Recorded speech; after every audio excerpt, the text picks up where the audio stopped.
अस्सलाम वालेकुम दोस्तों। आज मैं आपके साथ दोबारा एक और टॉपिक डिस्कस करूँगा। हर हफ्ते हम डिस्कस कर रहे हैं डिफरेंट टॉपिक, डिफरेंट कंट्रीज़ की क्या क्या अपॉर्चुनिटीज़ अवेलेबल हैं पाकिस्तानियों के लिए।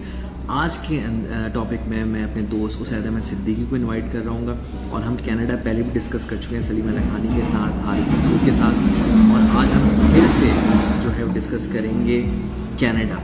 ठीक है, तो कनाडा में क्या अपॉर्चुनिटीज़ हैं और क्योंकि कनाडा बहुत बड़ी तादाद में पाकिस्तानी कम्युनिटी मौजूद है, तो हम दोबारा कनाडा डिस्कस करने जा रहे हैं उसैद अहमद सिद्दीकी। उनका एक्सपीरियंस क्या रहा आज तक, तो हम ये डिस्कस करेंगे। अच्छा, उसके साथ साथ मैं बता चलूँ कि हमें ये सेशन स्पॉन्सर किया है ग्रीन हाउस कैफ़े ने। तो ग्रीन हाउस कैफ़े मेरे दोस्त शहरियार का है और शहरियार असलम का ये कैफ़े ज़ेबिस यूनिवर्सिटी जो क्लिफ्टन में वाक़ है उसके बिल्कुल सामने है, और इसमें GH25 कोड यूज़ करते हुए आपको डिस्काउंट मिल सकता है 25% तक। यानी जब आप वहाँ विज़िट करें टोटल बिल में आपको 25% डिस्काउंट मिलेगा अगर आप GH25 कोड यूज़ करते हैं। प्लीज़ विज़िट करें, अपनी स्टोरी शेयर करें और बताएं कि आपका एक्सपीरियंस कैसा रहा।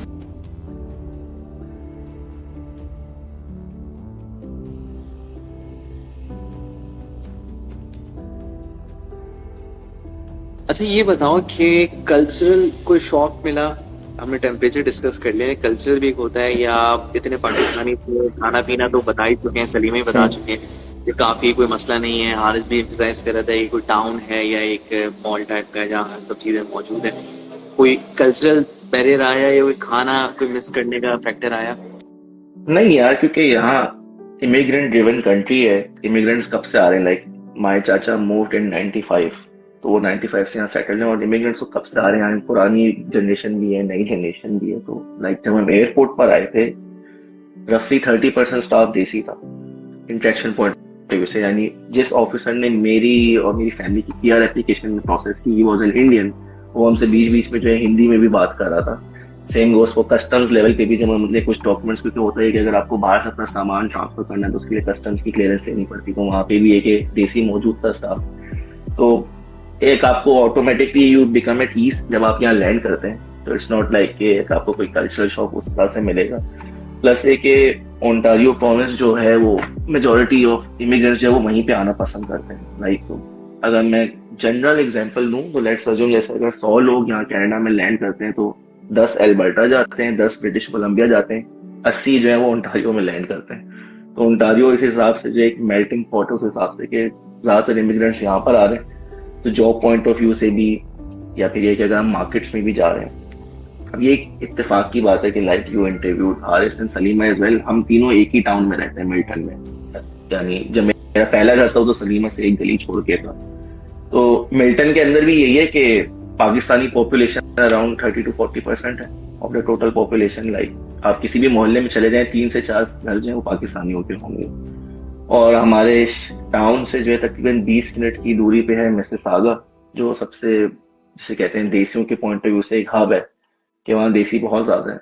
तो वहाँ पे के खाने पीने के ऑप्शंस भी बहुत हैं, दुकानें हैं, जैसे जुनैद जमशेद हो गया, या फिर आपके कैम्ब्रिज, या इस तरह के। कैम्ब्रिज तो खैर नहीं है, लेकिन ये कि और कुछ जैसे if I note on Nishat और इस तरह की ब्रांड्स के जो है स्टोर्स मौजूद है। तो ये कि from a cultural point of view like खाने पीने में आपको कोई प्रॉब्लम नहीं होती, कपड़े बाकी चीजें हर चीज मिल जाती हैं, देसी स्टोर्स भी मौजूद हैं। तो ये कि अगर आपको कोई स्पेशलिस्ट प्रोडक्ट चाहिए, जैसे पाकिस्तान के एग्जाम्पल देने के यूनाइटेड किंगडम, आपको जो है समोसों की तलब हो रही है, या फिर ये कि आपको पराठे चाहिए आलमगीर होटल के, तो वो भी यहाँ पे आ रहे हैं। हर चीज आ रही है पाकिस्तान से, बॉम्बे बेकरी के केक्स भी आ रहे हैं। तो उस कल्चरल पॉइंट ऑफ व्यू से तो कोई आपको टेंशन नहीं होती। लाइक और even from an corporate environment, like even though ऐसा तो नहीं होगा किसी भी जगह के सारे पाकिस्तानी। यानी GCC में तो ऐसा होता था कि डिपार्टमेंट में आपके हैवी पॉपुलेशन देसियों की होती थी। यहाँ पे थोड़ा उल्टा है। लाइक एटलीस्ट मैंने जितने भी एम्प्लॉयज के पास काम किया, तो लाइक मेरी पहली जॉब में शायद मैं दूसरा पाकिस्तानी था कंपनी में जो आया था। दूसरी जॉब में शायद ये कि आई वुड से हार्डली 5 या 10% पाकिस्तानी लोग थे कंपनी में। और करंट में भी ये कि लाइक अपनी टीम में मैं अकेला देसी हूँ। बॉस जो है मेरे इंडिया से, टोटल हम 2 हैं, बाकी सारे के सारे या तो कैनेडियन नेटिव्स हैं या फिर इस तरह से। तो ये कि लेकिन उस पॉइंट ऑफ व्यू से भी है कि हर ऑर्गेनाइजेशन में इतने इमिग्रेंट्स होते हैं कि आपका कुछ ना कुछ जिसे कहते हैं सर्कल बन जाता है from an adjustment point of view से भी। लाइक करंट कंपनी में जब मैं आया था, तो जब मैं ढूंढ रहा था कि प्रेयर रूम या फिर एक जुम्मा पढ़ने के लिए कहाँ जाने के, जो फ्राइडे वर्किंग डे होता है, तो आराम से सारी इन्फॉर्मेशन मिल गई। तो एडजस्टमेंट पॉइंट ऑफ व्यू से प्रॉब्लम नहीं आता एटलीस्ट ओंटारियो में। ब्रिटिश कोलंबिया या बाकी प्रोविंसेस में थोड़ा बहुत चैलेंज आ सकता है इस सेंस से कि वहाँ पे लोकल पॉपुलेशन कम है या फिर उस तरह से ऑप्शन नहीं है। यानी जो मेरे दोस्त और प्रोविंसेस में बोलते हैं कि यार हमारे पास इस तरह से खाने पीने की ऑप्शन नहीं है, तुम लोग इस हिसाब से काफी लकी हो। और जिस प्लाजा की हारिस बात कर रहा था वो बेसिकली मिसिसागा के बॉर्डर पे ही है। उसको हमने कोड नेम दिया हुआ हलाल फूड प्लाजा। तो जब वो स्टार्ट हुआ था तो उसमें शायद 10 या 15 दुकानें थी देसी रेस्टोरेंट्स की, और अब 100 से ज्यादा हो चुकी हैं। पहले वो 1 ब्लॉक था, फिर 2 ब्लॉक बने, अब वो 3 ब्लॉक बन चुके हैं। वहाँ पे हर ब्रांड, जिनसॉय आ चुका है वहाँ पे, राहत बेकरी है, और उसके अलावा जो है आपके और भी जो मेजर हलाल फूड ट्रेंड्स हैं वो सारे के सारे मौजूद हैं। और आपको हर ऑप्शन मिल जाता है, चाइनीज खाना है, देसी खाना है, शवरमा खाना है, वट एवर यू वांट। तो ना आपको खाने पीने की टेंशन है, ना कपड़ों की टेंशन है, ना कोई देसी सप्लायर की टेंशन है। प्लस यहाँ पे डिपेंड्स करता है कि आप कहाँ पे रह रहे हैं। ऑब्वियसली अगर मैं किसी ऐसे टाउन में जाता जहाँ पे हैवी पॉपुलेशन गोरों की, फिर तो ऑब्वियसली थोड़ा चैलेंज आता इन टर्म्स ऑफ कि अगर आपको कोई गाइडेंस चाहिए या फिर अगर आपको ग्रोसरी से सप्लाई लेनी हो, आप कैसे मैनेज करेंगे। But so far it's going well, अल्हम्दुलिल्लाह। अच्छा, अविनाश भाटिया सिंह है एंड मोहम्मद सलमान का एक सवाल है, if you can see on screen, कि क्या वाकई कोई रीसेंट अनाउंसमेंट है ओंटारियो में कैनेडियन एक्सपीरियंस रिक्वायरमेंट कोई बैन कर दिया है, इस तरह कोई है requirement? Are you aware of it? Not really, ऐसा कुछ नहीं। अच्छा, दूसरा ये है कि सुफियान शाह का कहना ये है कि दुबई की लाइवलीनेस आप मिस कर रहे होंगे।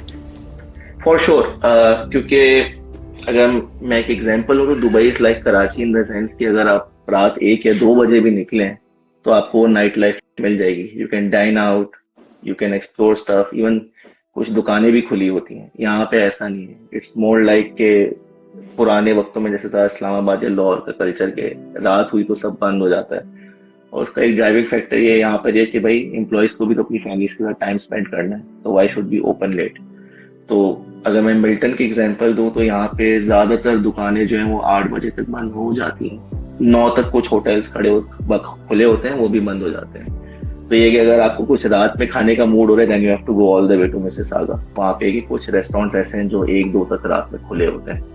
तो नाइट लाइफ का एलिमेंट डेफिनेटली अगर मैं दुबई से कंपेयर करूँ तो यहाँ पे मिसिंग है। But it's more to do with the cultural difference, west to speak के दुबई में ईद के वक्त सब खुला होता था, यहाँ पे पब्लिक हॉलिडे में सब बंद होता है। और उसका ड्राइविंग फैक्टर क्या है कि employees need to spend time with their families. तो यहाँ पे वो चक्करबाजी नहीं है कि भाई मैं एक एग्जांपल जैसे मैं ईद पे गया शॉपिंग करने, तो मैं एम्प्लॉय से बात करा नहीं, वो लाइक कि भाई मैं तो ईद मनाने ही नहीं गया इतने सालों से, मुझे छुट्टी नहीं मिलती, जो सेल्स लेवल पे लोग काम कर रहे होते हैं। तो it's more to do with the market norms, west to speak. कि यहाँ पे तो ये कि पहला जब मेरा जैसे आया था, मैं गाड़ी भी नहीं थी, कनाडा डे का नेशनल हॉलीडे था नहीं, वो लाइक चलो और यार बाहर घूम के आते हैं। जब गए सब बंद है, वो गाड़ी भी नहीं तो क्या करें, तो वापस आ गए घर एंड रियलाइज कि नहीं यार यहाँ तो डिफरेंट है माहौल। And same goes for like shopping experience as well, कि चीजें जल्दी बंद हो जाती है तो आपको उस हिसाब से अपना रूटीन एडजस्ट करना पड़ता है। कि अगर आप वीकडे में तो फौरन अपने 5 बजे ऑफिस का सब रैपअप करके निकले अगर चीजें लेनी है। और वीकेंड्स में भी यही है कि लाइक जैसे हलाल फूड प्लाजा की बात करें तो वहाँ पे तो 3 बजे तक भी कुछ रेस्टोरेंट्स खुले होते हैं। तो वहां तो आप चाय पीने चले गए या दोस्तों के साथ हैंग आउट कर लिया। तो ये कि दुबई वाला तो आपको माहौल नहीं मिलेगा फॉर श्योर, अगर आप उस पॉइंट ऑफ व्यू से आ रहे हैं, डेफिनेटली। पर मैं वैसे भी जो है ना अपना अगर कंपेयर करूँ तो मैं सबको यही कहता हूँ कि अगर आप यहाँ पर आ रहे हैं ना, आप अपने होम कंट्री से कंपेयर करें, दुबई से कंपेयर ना करें। पाकिस्तान से जो मेरे सर्कल में लोग मूव करके आए हैं, मैंने 5 साल की मेरा वाकफियत हो गई कनाडा से, डायरेक्टली इनडायरेक्टली मैंने किसी को कंप्लेंट करते नहीं देखा। जो भी पाकिस्तान से डायरेक्टली आता है उसको जन्नत लगती है कि यार लाइट आ रही है, कोई सड़क पे लूटने के लिए नहीं आ रहा, हर चीज प्रॉपरली मिल रही है, टैक्सेस अगर मैं दे भी रहा हूँ तो मुझे मिल भी रहा है इन रिटर्न बेनिफिट कुछ, चाहे रिटायरमेंट पोस्ट रिटायरमेंट हो या फिर करंट फॉर्म में हो कि बच्चों के केस में कि आपको बेनिफिट्स वगैरह मिल रहे हैं। जो कंप्लेंट्स आती हैं वो उन्हीं से आती हैं जो जीसीसी रीजन से आ रहे हैं।